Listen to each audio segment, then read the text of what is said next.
Hi guys, and welcome to another video. Now, this is a bit different to my usual fare, and it's come about from my own experience with this particular topic, which is, well, as the title says, it's diversifying your income, specifically as an artist.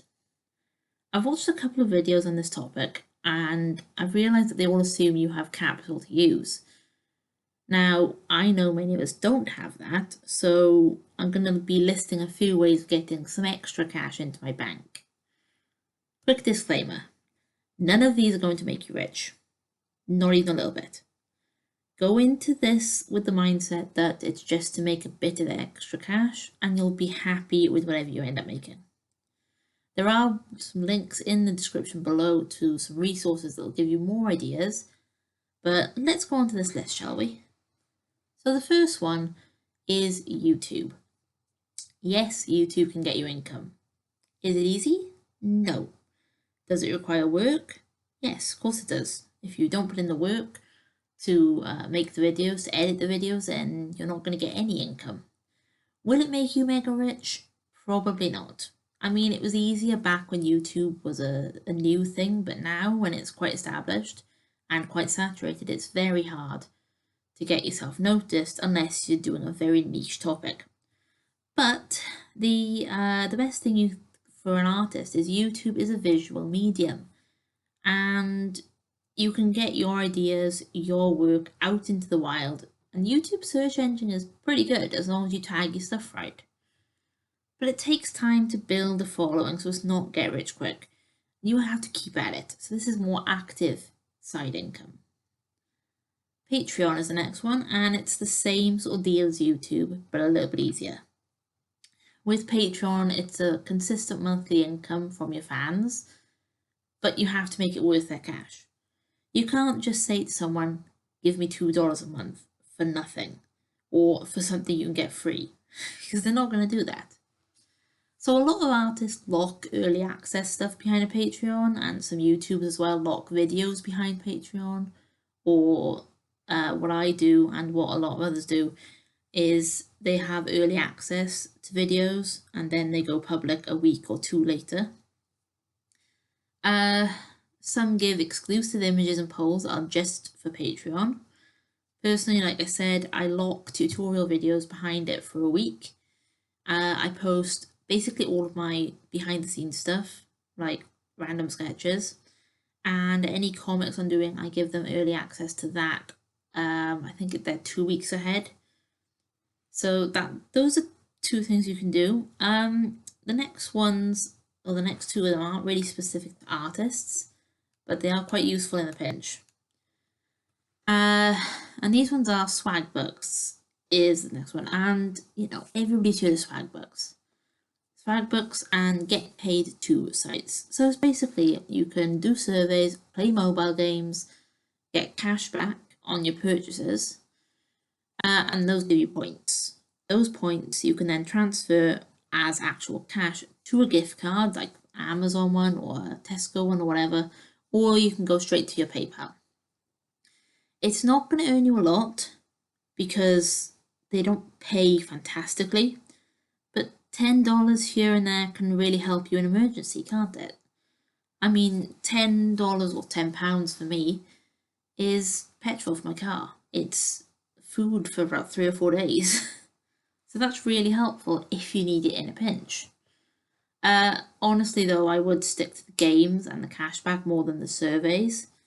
If you do want to check out Swagbucks, and by all means you are not, you're not required to do this, but my referral link will be in the description.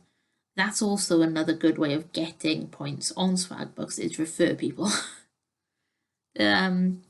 Related to that, to the mobile games one anyway, there's Playforpoints. Now, as far as I know, apps like this are Android only. Sorry if you got an iPhone. But they function in a similar way to the Get Paid To sites, in that they give you games to play on your mobile or tablet that give you points you can convert into cash at a specific level. The ones I use are called AppStation and PlaySpot. Now, PlaySpot, the lowest I've seen is £20 at a time, and that's 20,000 points. AppStation, the lowest is 6,000 points, which is 50 pence. But they pay out in euros, so be aware of that. If you do use AppStation, they pay out in euros for some unknown reason. It still works, but there we go. Some more ways, and these are more specifically for artists now. So Redbubble, TeePublic, all of these print-on-demand sites, right? You make a design, you put it up, you tag it right, and then you let it just sit there. These aren't totally active, but they're not totally passive either. They can be passive if you have a large enough following. I will say this though, don't do fan art. I know that fan art and low effort designs are already saturating the site, and I know it seems like it's fine to do it, but it's not. The reason being, they have a fan art program, so most of these sites have some sort of fan art program. That's the only way you can get your fan art up there. And low effort designs like putting up a screenshot is, well, it's stealing, don't do it. Just don't do it. I know they're up there, but the sites do ban the accounts that upload them, so just be original. You don't have to put absolute tons of things on there a day. If you're an artist who's just doing this for side cash like me, you don't have 24 hours a day to work on Redbubble designs. Just put up what you can, market it with your Pinterest, your Facebook, your Tumblr, your YouTube channel, everything. Just market it and it will work, I promise, it does. Another one, and this one is pretty much passive as any of these are anyway. Shutterstock. If you've used Shutterstock before and all those stock images, well, you can upload your own by joining up as a contributor.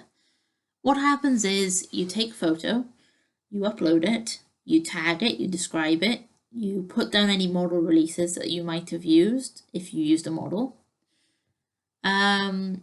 And if it's approved, it goes onto the site, and when anybody downloads it, you get a cut of that. So it's not a huge amount of money, but it's passive income once your images are up. It's there for good. You can delete them, but why would you? Utilize tags to help you get noticed. A lot of these are just tag, tag, tag. Tags help you get noticed, use them. And probably the most known or well-known way that people make money as an artist is from commissions. This is the bread and butter to most artists, and it's a way to make money that's entirely up to you. If you want to run commissions all year round, go for it. If you want to run them part-time, yeah, sure, that's fine. Personally, the way I do it is I have my commissions open all year round, and then I have special sales to entice new customers in. So at the moment I'm running a Easter/spring sale, and it's up until second week of April, I think. Link down below to my commission journal on DA. For this one though, if you do go this route, I highly recommend drawing up a terms of service, because if you don't have one, people are going to take advantage of you and your art. So with the terms of service, just put down what you're willing to draw, what you're not willing to draw, payment schedule, how to order, everything like that, contact information as well. I will say though that one, commissions, takes a lot more work. It is entirely active income because you are out there, you have to put in the hours, you have to search for this. So those are the few ways for young artists who don't have an income or much capital to make some spare change. Now I made this video because a lot of people will say, you know, oh well, buy houses and flip them. Yeah, sure, but who on earth has that much money in the bank account to just buy a house? If you don't have a job, if you don't have a steady job, you don't have the income or the capital to buy a house and flip it. You can't really, or you can put your money into stock accounts, but that's pretty much gambling, and there's a risk you'll lose more than you put in. These ways that I've listed in this video are safer, they are more low end, I wouldn't say that, you know, the high end artists would be doing any of these, or many of them anyway. Commissions, yes. Redbubble, possibly. The rest of it, probably not. But I would definitely say that if you are just starting out, if you are, say, 18, fresh out of school, going into college, and you want a bit of extra cash for your time, I would highly recommend trying some of these. I'll put up on screen a screenshot of my income streams currently for 2021. You'll notice that I have supply teaching and tutoring on there. Those are my day job. Well, supply teaching is my day job. I do have a 9 to 5, not gonna lie to you. That brings in the majority of my income per month. Tutoring, I'm gonna start in the summer, possibly. I've gotta set everything up for it. But those are my income streams. They're not a lot and they're not bringing in a ton of money at the moment, but I've only really started putting effort into it since January. So take that as you will.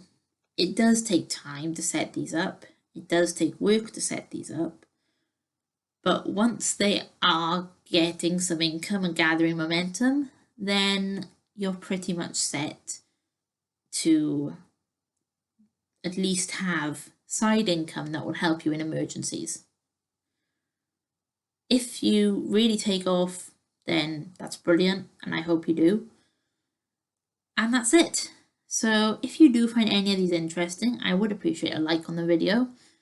And if I've forgotten any, which I probably have, please comment below with any other opportunities that you know. Don't post like straight up links without explaining. Like, I don't want to look at the comments and just see a link to somewhere without an explanation of what it is and how you sort of how you sign up. Or if it's a referral link, you know, put that in the description as well. Don't just comment the link, comment what it is. So yeah, if you do want to check out my referral link, Swagbucks, or any of my commissions, or my Redbubble, anything like that, the links are in the description. I would appreciate it. You don't have to, obviously. And I will see you guys in the next video.